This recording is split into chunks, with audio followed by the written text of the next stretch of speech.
जय श्री राम, जय हनुमान। हिंदू धार्मिक कथा चैनल पर आपका पुनः हार्दिक स्वागत है। ये वह स्थान है जहां हम सनातन धर्म के गहरे रहस्यों और पवित्र ज्ञान को आप तक पहुंचाने का प्रयास करते हैं। हम में से अधिकांश लोग प्रतिदिन श्री हनुमान चालीसा का पाठ करते हैं। ये एक अद्भुत और शक्तिशाली स्तुति है जो हमें हर संकट से बचाती है। किंतु क्या हम इसके गहरे अर्थ को समझते हैं?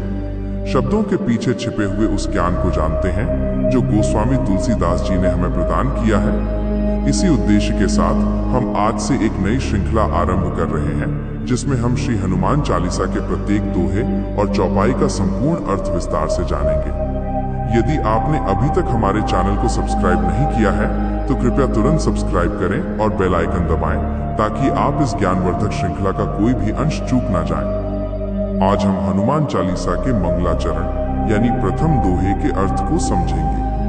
ये दोहा हनुमान चालीसा की नींव है जो हमें सिखाता है कि इस पवित्र पाठ को आरंभ करने से पहले हमारी मानव स्थिति कैसी होनी चाहिए। दोहा है श्री गुरु चरण सरोज रज, निज मनु मुकुरु सुधारी, बरनौ रघुबर बिमल जसु, जो दायकु फल चारी। इस दोहे का अर्थ समझने के लिए इसे दो भागों में देखना होगा। पहली पंक्ति है श्री गुरु चरण सरोज रज, निज मनु मुकुरु सुधारी।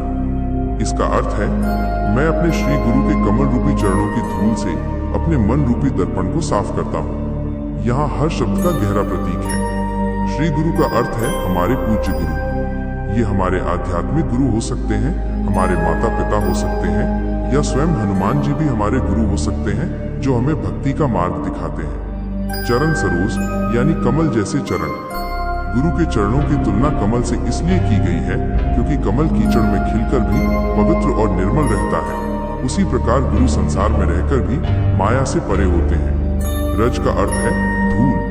गुरु के चरणों की धूल को मस्तक पर लगाना अहंकार के त्याग का सबसे बड़ा प्रतीक है। ये दिखाता है कि हम अपना मैं और अपना सारा ज्ञान गुरु के चरणों में समर्पित कर रहे हैं। आगे तुलसीदास जी कहते हैं कि इस चरण धूल से वे निज मनु मुकुरु सुधारी यानी अपने मन रूपी दर्पण को साफ करते हैं। हमारा मन एक दर्पण की तरह है, लेकिन काम, क्रोध, लोभ, मोह और अहंकार की मैल से ये गंदा हो जाता है। जब दर्पण गंदा होता है तो उसमें हमें न तो अपना असली स्वरूप दिखाई देता है और न ही ईश्वर का प्रतिबिंब। गुरु की कृपा और उनके चरणों की धूल ही वो साधन है जिससे ये मैल साफ होती है।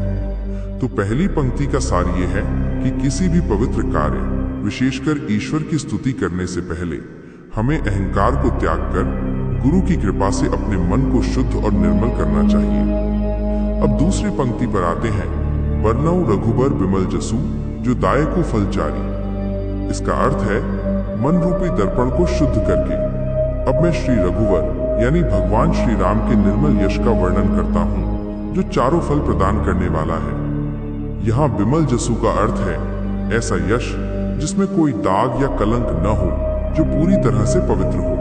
भगवान राम का जीवन और उनका चरित्र पूरी तरह से निर्मल है। तुलसीदास जी कहते हैं कि ऐसे पवित्र यश का वर्णन करने के लिए मन का पवित्र होना अत्यंत आवश्यक है। एक मैले दर्पण में जैसे शुद्ध प्रतिबिंब नहीं बन सकता, वैसे ही एक मैले मन से ईश्वर के शुद्ध यश का वर्णन नहीं किया जा सकता।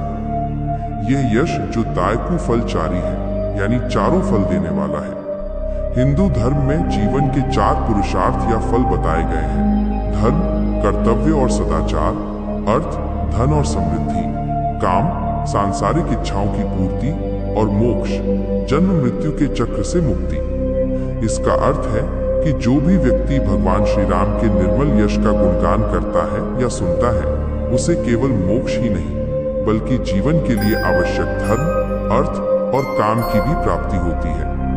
इस प्रकार यह दोहा हमें हनुमान चालीसा पढ़ने की सही विधि और उससे मिलने वाले संपूर्ण फलों के विषय में बताता है।